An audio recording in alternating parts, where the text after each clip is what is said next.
નમસ્કાર, CB24 news સાથે હું રેશમા આપનું સ્વાગત કરું છું. તો અમદાવાદ મ્યુનિસિપલ કોર્પોરેશન દ્વારા આજે વહેલી સવારથી જ શહેરના મોટેરા વિસ્તારમાં ગેરકાયદેસર બાંધકામો વિરુદ્ધ એક મોટી અને કડક ઝુંબેશ હાથ ધરવામાં આવી.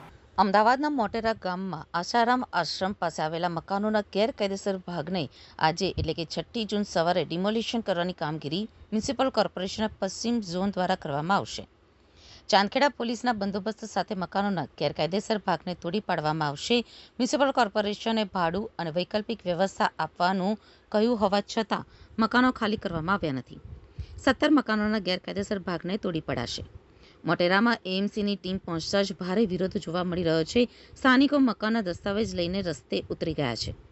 તંત્ર દ્વારા આ વિસ્તારમાં આવેલા અંદાજે 36 જેટલા ગેરકાયદેસર મકાનો અને બાંધકામોને જમીનદોસ્ત કરવાની સંપૂર્ણ યોજના તૈયાર કરવામાં આવી છે. આ કાર્યવાહી શરૂ થતાં સ્થાનિક લોકો રસ્તા ઉપર ઉતરી ગયા હતા અને કોર્પોરેશનની કામગીરી અટકાવવાનો પ્રયાસ કર્યો હતો. વિરોધ એટલી હદે વણસ્યો હતો કે કેટલાક રોષે ભરેલા સ્થાનિકોએ વહીવટી તંત્ર સામે આત્મવિલોપન કરવાની ચીમકી પણ ઉચ્ચારી છે. મારું નામ અંજલિ ઠાકોર છે. અંજલિબેન, અત્યારે ડિમોલેશનની કાર્યવાહી છે, કેટલા મકાન આજે તૂટશે, તમને સામે શું ઓફર આપવામાં આવી છે? અમને એ લોકો એમ કહે છે કે અમે તમને ઓડાના મકાન આપીએ ત્યાં તમે જતા રહો. બરોબર, 50 વાર અમારું કાયદેસરનું છે તો અમે એટલું કહીએ છીએ કે તમે અમને માપીને આપી દો. આ લોકો અમને 7,000 8,000 ભાડાની ઓફર આપે છે. ભાડે ક્યાંય મળતું નથી. અમે 50 વારમાં અમે રહી રહીશું પણ અમને જાતે માપીને આપી દે. અત્યારે ચોમાસું આવે છે, છોકરાઓની સ્કૂલનું ભવિષ્યનું સવાલ છે, એટલે સરકારશ્રીને હું એટલું જ કહેવા માંગુ છું કે અમારી જે માંગ હોય પૂરી કરો. અત્યારે કેટલા વારનું મકાન છે ટોટલ? અત્યારે અમારું હશે 50 વારનું લીગલ છે અને થોડું અમે આગળ વધી ગયા છે તો એ અમને જાતે માપીને આપી દે, અમે તોડી નાખીશું. રામજીભાઈ ભુમાજી ઠાકોર છે. રામજીભાઈ, આજે ડિમોલેશન છે, કઈ જગ્યાએ શું માંગણી? સાહેબ, ડિમોલેશન તો અમારું છે જ નહીં. અમારું તો જૂનું ગામ થળ છે, જે ઇન્દિરા આવાસના 60 વર્ષ પહેલા અમને ફાળવેલું છે ને એ અમારી જગ્યા પ્લોટો છે, માલકીની જગ્યા છે. એટલે સરકારી દબંને દાદાગીરી છે કે આ તમે અહીંથી ખસી જાઓ. સાહેબ, અમારું માલકીની જગ્યા વાળું છે. હાઈકોર્ટમાં ગયા, હાઈકોર્ટમાં અમારા ફેવરમાં ઓર્ડર કર્યો કે 15 બાય 35 ફૂટ લીગલી છે, એમને મ્યુનિસિપલ કોર્પોરેટનો અધિકાર નથી એમને ખસેડવાનો. તો એ પણ આ દબંગ દાદાગીરી છે મ્યુનિસિપલ કોર્પોરેશનની બધાની કે ભાઈ આ તમે હટી જાઓ. અમને 1.5 વર્ષથી પરેશાન કરે છે અને 8 મહિના 6 મહિના જેવું થઈ ગયું. પાણી પાઇપ કાપી નાખ્યો, 1 કિલોમીટરથી અમે પાણી ઉપાડી લે છે. આવી 42-44 ડિગ્રી કાળજાળ ગરમીમાં અત્યારે પાણીનું કનેક્શન નથી. અમે 1 કિલોમીટર દૂરથી પાણી લાવીએ છીએ. અમારા નાના નાના છોકરાઓ અને વડીલો અને બધા ઉંમરલાયક છે, કોઈ વિધવા બહેનો માજીઓ છે.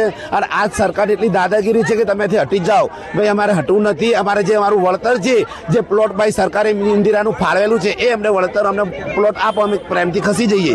ડિમોલેશન થાય તો તમે શું કરશો? ડિમોલેશનને અમે રોકીશું કે કેમ? ડિમોલેશન કયો તમારે ઓર્ડર છે કે ડિમોલેશન અહીંયા કરવાનું સનદવાળા દસ્તાવેજવાળા મકાનમાં?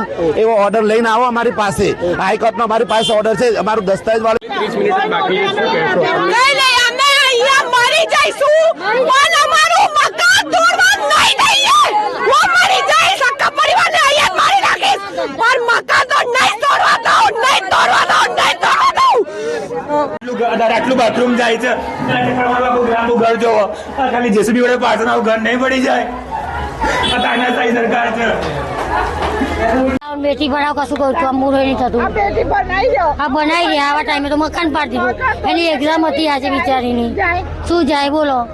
શેની એક્ઝામ? આજે 14 તારીખે કોન્સ્ટેબલની એક્ઝામ છે. તૈયારી પૂરી કરી હતી પણ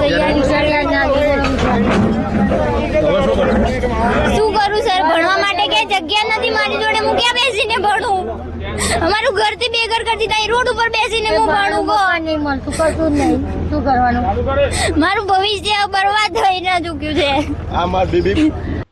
લોકોનું કહેવું છે કે આ મકાનો જૂના ગામતળની જમીન ઉપર આવેલા છે અને નોટિસ આપ્યા વિના જ આ તોડફોડ કરવામાં આવી રહી છે. અંજલિ ઠાકોરે જણાવ્યું કે અમારું મકાન વર્ષો જૂનું છે. 50 વારનું મકાન તો કાયદેસર છે. આગળનું જે ગેરકાયદેસર છે તેને જાતે તોડવા તૈયાર છીએ. અમને મકાનના બદલામાં 7 થી 8 હજાર ભાડાની ઓફર કરવામાં આવી અને અવડાનું મકાન ફાળવવાનું કહેવામાં આવ્યું છે, પરંતુ એટલા ભાડામાં કોઈ મકાન મળતું નથી.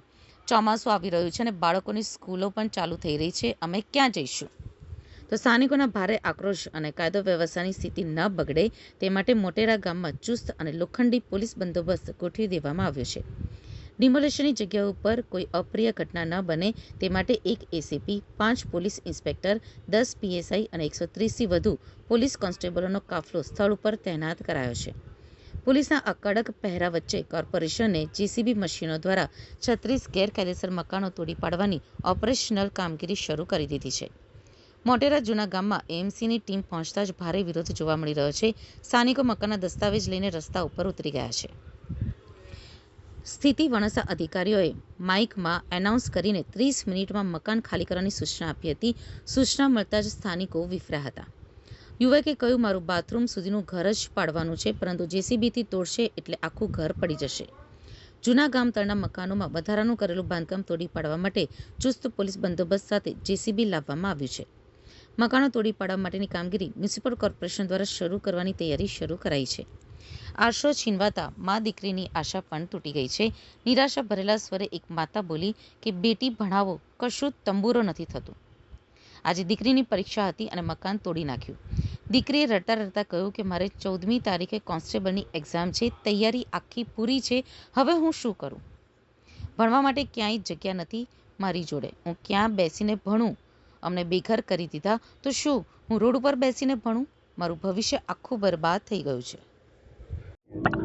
अहमदाबाद सिटी के मोटेरा कोटेश्वर गांव में एक ज़मीन है कि जो अहमदाबाद म्यूनिसिपल कॉरपोरेशन की ओनरशिप वाली है, लेकिन उसमें कुछ अवैध मकान बने हुए हैं. तो उसका इशू काफ़ी टाइम से चल रहा था, लीगल इशू, और जिसमें अभी डिमोलिशन के लिए एएमसी ने पुलिस के पास से बंदोबस्त मांगा है, तो कोई भी अनिच्छनीय घटना ना हो, इसलिए अहमदाबाद पुलिस के द्वारा 150 पुलिस अधिकारी कर्मचारियों का अलॉटमेंट किया गया है.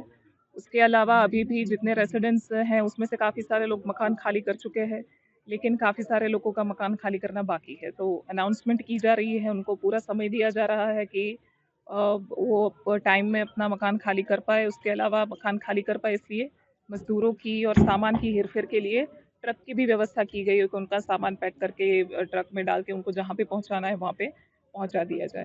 और उसके अलावा इस वातावरण को ध्यान में रख के एम्बुलेंस, फायर फाइटर सबकी व्यवस्था की गई है, और 150 के करीब पुलिस अपने सारे जो रिसोर्सेज है, संसाधन है, उसके साथ यहाँ पे उपलब्ध है.